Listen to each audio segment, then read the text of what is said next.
आणि आता जाऊया छत्रपती संभाजीनगरमध्ये। तिथे प्रति पंढरपूर इथे मंत्री उदय सामंत यांच्या हस्ते विठ्ठल रुक्मिणीची पूजा सुरू झालेली आहे। आषाढी एकादशीच्या पार्श्वभूमीवर ही पूजा आहे।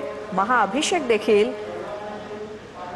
उदय सामंत यांच्या हस्ते विठ्ठल रुक्मिणीची पूजा तिथे सुरू झाली आहे। छत्रपती संभाजीनगरच्या या प्रति पंढरपूर समजल्या जाणाऱ्या विठ्ठल मंदिरामध्ये आमचे प्रतिनिधी ज्ञानेश्वर लोंढे तिथून आपल्या सोबत आहेत।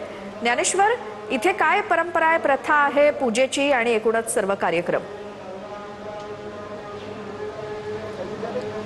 निश्चितच श्रोता, आपण बघतोय पंढरीच्या विठ्ठलात जे आहे ते लाखो वारकरी दाखल झालेत। मात्र छत्रपती संभाजीनगरच्या वाळूज भागातील परती पंढरपूरमध्ये जे आहे ते आपण बघतोय मंत्री उदय सामंत, खासदार संदीपान भुमरे यांच्या उपस्थितीत जे आहे ते महापूजा केली जात आहे। गेल्या अनेक वर्षापासून जे आहे ते परती पंढरपूर म्हणून या भागाला ओळखलं जातं आणि जे वारकरी जे आहेत ते पंढरीत जात नाहीत ते वारकरी इथे येतात आणि विठ्ठलाची मनोभावे पूजा करत असतात। आपण बघतोय विठ्ठल आणि रुक्माईचं हे मनमोहक दृश्य आहे। जगद्गुरू तुकोबारायांच्या अभंगात ज्याचं वर्णन करायचं तर सुंदर ते ध्यान उभे विटेवरी करकटावरी ठेवून या, अगदी अशाच प्रकारचं जे हे मनमोहक दृश्य जे आपण या ठिकाणी विठ्ठलाचं पाहतो।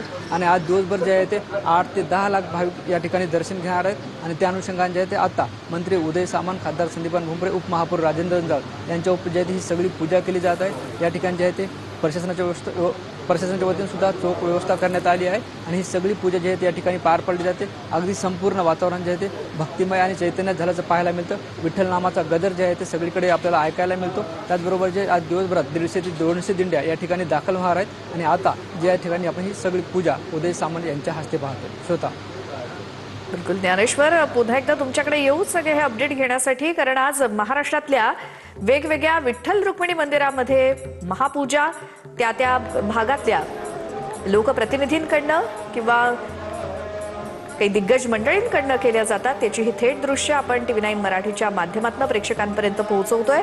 आता रात्रीचे 12 वाजून गेलेत, मात्र काही ठिकाणी पूजा सुरू झाली आहे, काही ठिकाणी भक्तांची रांग लागलेली आहे विठ्ठल रुक्मिणीच्या दर्शनासाठी। तर दुसरीकडे पंढरपुरात काही किलोमीटर पायी वारी करत चालत आलेले वारकरी संत ज्ञानेश्वर महाराज, संत तुकाराम महाराज आणि इतर संतांच्या पालख्या पंढरपूरमध्ये पोहोचल्या आहेत आणि आता फक्त आस आहे ती आषाढी एकादशीच्या दिवशी पंढरपूरच्या विठ्ठलाच्या दर्शनाची।